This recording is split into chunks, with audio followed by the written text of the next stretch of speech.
So ever since Sony announced the PlayStation 5 Pro, ever since Mark Cerny came out speaking very softly and said that the PlayStation 5 Pro is $800. I mean, collectively, gamers all over the world told Sony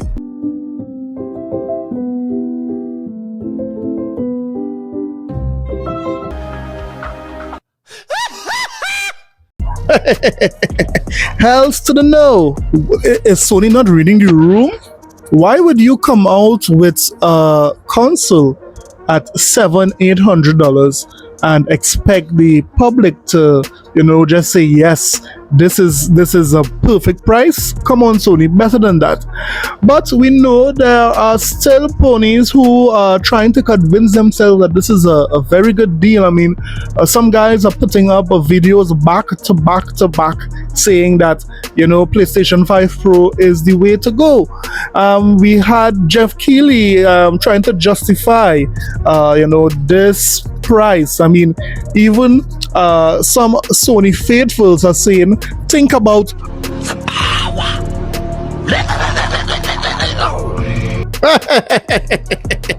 to believe it. Have some Sony fans out there that is so delusional.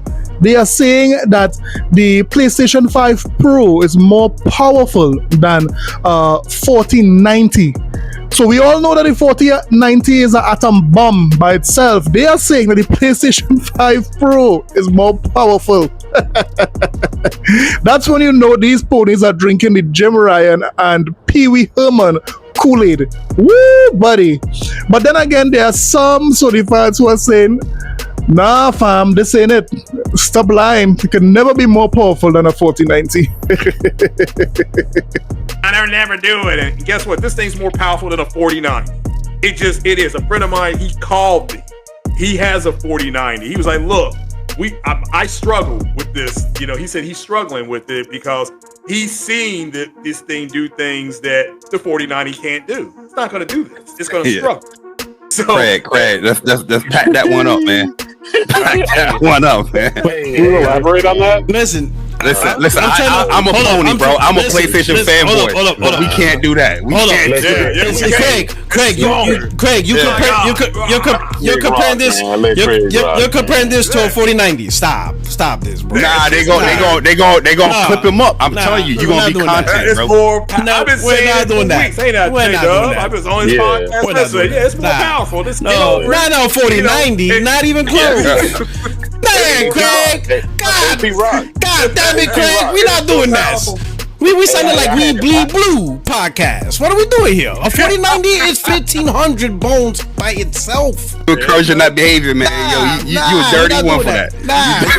You using that yourself, bro. You talking about a $1,500 GPU. Dad, you ain't touching. You not. They were dumb enough to go buy one. I'm saying, but the pros. No, it's not.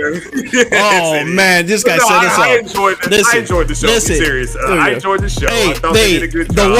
The words and advice of Craig Harris does not represent 60 Frames No Like Productions, nor a representative of Puerto Rock Entertainment. I told you guys that these ponies are sick. This is a sickness, guys. But you know what's the funny thing in this whole thing? When Dustin Legary and Jonathan Ledbetter had an interview, the ponies were out here clipping that interview, showing that you cannot build an equivalent, PC to, at the same price of the PlayStation 5 Pro. But what they did not do is, clip the last part of that interview. Yes, they didn't do it. Do you want to see what the last part and what Jonathan Ledbetter said about, the PlayStation 5 Pro, and would it be able to run GTA6 at 4K 60? Listen to what he's saying here. Final thoughts on the PlayStation 5 Pro reveal? Yes, I think, I've already laid out the criticisms. I've got a criticism about the hardware, which is that they literally said the CPU is the same. And at the same time, they're talking about, wanting to have 60 frames per second experiences. All of the enhancements in the Pro are geared towards GPU. So if graphics are the limit, then obviously the Pro is going to be a champion there. However, recently, I think the last game we looked at, I mentioned it earlier, Space Marine 2, performance mode on that on PlayStation 5 doesn't get near 60 frames per second, and it won't with PlayStation 5 Pro. We're back. The graphics will look prettier, but you still won't be at 60 frames per second, because it's not just about what you're rendering, it's about what you're simulating. And all of the hordes, the sort of in that game, the swarms, it's just too much for the CPU seemingly. Now, what they didn't say is that there is an option for developers to increase the clock speeds by 10%, but 10% of something that's low is still low. 10% plus still low, so that's not going to help. And your colleague Alex said to me this morning, well, what about GTA6? Is this going to run at 60 frames per second? That's a simulation heavy game historically, and I would say probably not there, which is probably going to upset a lot of people. But every single GTA game has been 30 FPS, sometimes struggling to hit 30 FPS. Wait.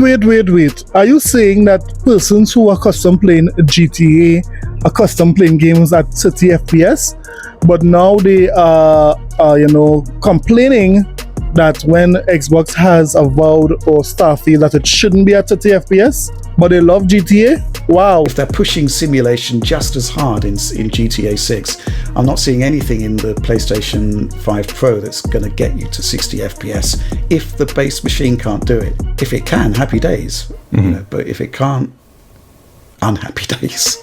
Yeah. So there you have it, guys. This is what the ponies didn't want you to hear. It's very clear that the PlayStation 5 Pro will not be able to render all games like GTA6 at 60 frames per second. That is very clear. But today, what we're going to talk about, we're going to talk about Astrobot sales. We're going to see what some of the initial sales say about the game and about how ponies are not buying it. And we're going to talk about the layoffs that happened at Microsoft. There, some persons are spreading disinformation yet again, and they're not understanding what those layoffs means. So let's talk about it. This is a sickness! Let's get it. So before we continue the video, guys, don't forget to like and share, and of course hit that subscribe button. Now, if this type of content interests you, we're talking about Xbox news, also a little bit of Nintendo there, and of course the Sony Pony Salt. Hit that subscribe button. Now let's get back to the video. So first up, let's talk about Astrobot. We know that Astrobot was just released, and persons were, really expecting Sony to come on Twitter to, post something on their website that Astrobot would have exceeded all expectations, beating Mario, beating Sonic, beating all those types of games. Yes, that is what persons were expecting. You may ask, why were persons expecting Sony to do that? You see, Sony would have done that with almost every one of their first-party major titles. Because think about Spider-Man. You all remember when Spider-Man was just released in 24 hours and what they said the record Spider-Man 2 broke? Look, let me remind you. So Sony was quick to let the world know that Spider-Man 2 broke a record, the highest ever launched game. Yeah, so Sony did that with Spider-Man 2. They also did it with God of War when they basically said, congratulations, God of War is the fastest selling title ever. They did it also with Horizon, saying that Horizon launch would have, exceeded all expectations.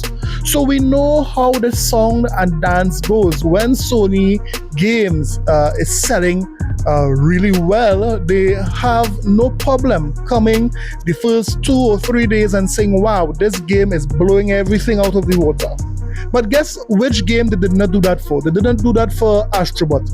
And now we can understand why. Because it's being reported that Astrobot is not doing too well in Japan. Look at that. After these ponies would have capped whole week for this game, after these ponies would have been dancing in the streets about Astrobot, saying it's better than Mario, it's a killer. This is what we are getting here. Now let's listen to this very short article by Pushup to help us to see why Astrobot is doing so poorly in Japan. Japan sales charts. Astrobot barely registers at retail. PS5 numbers plummet after price hike. The latest Japanese hardware and software charts are in, and they don't make for particularly positive reading if you're sitting on the Sony side of the fence. To start with, Astrobot has entered in second place, but with just under 12,700 copies sold at retail, that's hardly worth bragging about. It's an incredibly low debut for a first-party PlayStation release. Here's hoping that digital sales are a lot more robust, because the spectacular platformer deserves all the success it can get. Then there's the PS5 itself, which has seen its numbers fall off a cliff following the console's recent price increase in Japan. The current gen system managed to move just 11,800 units, which is less than half the total that it posted in the previous week. Predictable, we suppose, but it's not a good look for Sony, especially in its native country, where its influence has significantly diminished over the years.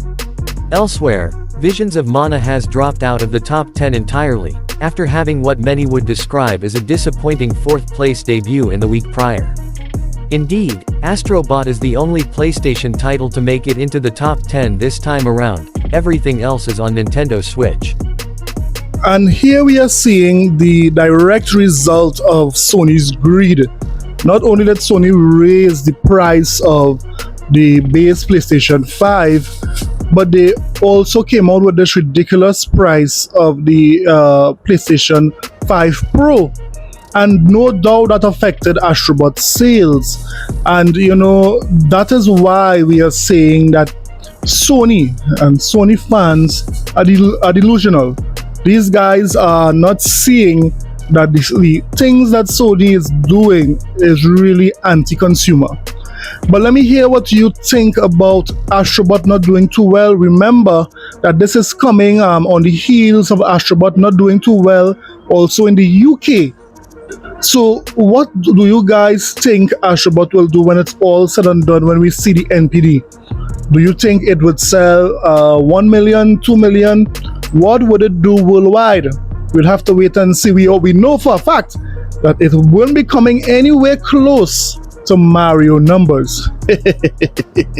Let me know what you think about it in the comment sections below.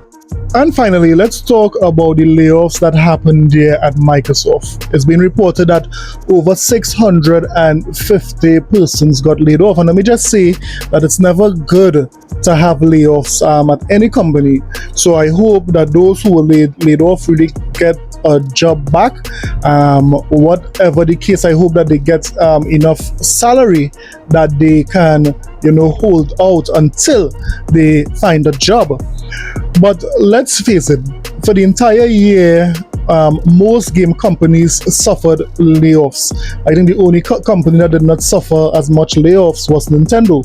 But every studio, every company we did see a lot of layoffs. Now we have these Sony fans who is using this opportunity to console war when it comes to layoff, as we know that they will do, but they are against spreading another false narrative when it comes to the layoffs. What they are saying is that this is just some of the first steps Microsoft is doing to completely come out of gaming. They said soon Microsoft would be out of gaming because they are firing the devs and firing persons who are working on games. That was the narrative. If you go on Twitter, you would see it all over Twitter. But again, these ponies would use anything without even giving any evidence. But let me show you who really was laid off. Let me show you why they were laid off. Look at this. So this article comes from CNBC, and this report said Microsoft to cut 650 jobs at its Xbox gaming unit. says Microsoft on Thursday said it's cutting 650 roles at the Xbox gaming division in the latest major round of layoffs to hit the video game industry.